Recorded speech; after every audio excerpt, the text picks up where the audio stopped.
ये इतना मशगूल हो गए भैया काम में, इतना मशगूल हो गए, इनकी सगाई फिक्स हो गई थी। उस समय ये 32 साल की उम्र थी, इनकी सगाई फिक्स हो गई, ये काम में लगे रहे, भैया रॉकेट जाएगा, रॉकेट जाएगा, देश का पहला रॉकेट जाएगा।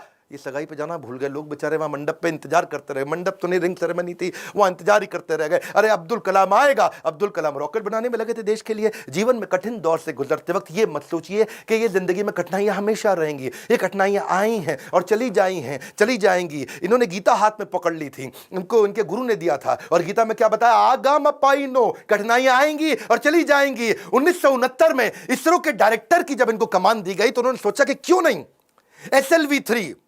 SLV-3 क्या होता है? ये एक होता है सैटेलाइट लॉन्च व्हीकल, यानी कि कभी सैटेलाइट को भेजते हैं तो उसका एक लॉन्च व्हीकल चाहिए होता है।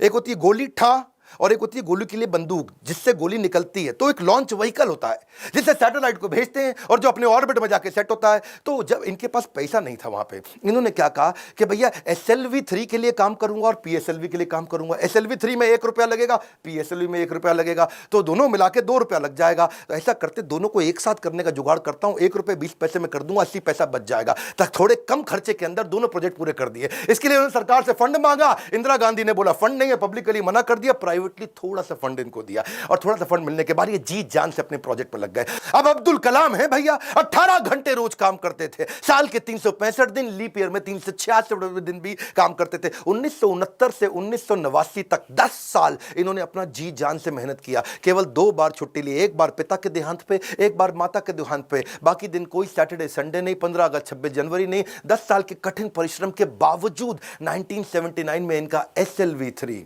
सैटेलाइट लॉन्च व्हीकल फेल हो गया।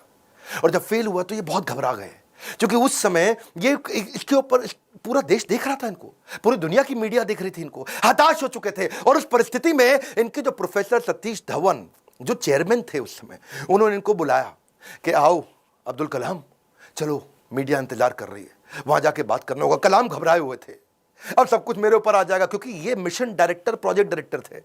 As a mission director, project director, इनके फेलियर पे पूरी दुनिया देख रही थी। और जब सतीश धवन ने इनको बुलाया तो ये और घबरा गए, अब मीडिया को क्या जवाब दूंगा। मीडिया ने कहा करोड़ों रुपया तुमने देश का लगा के बर्बाद कर दिया, तुम्हारे को क्या अधिकार था।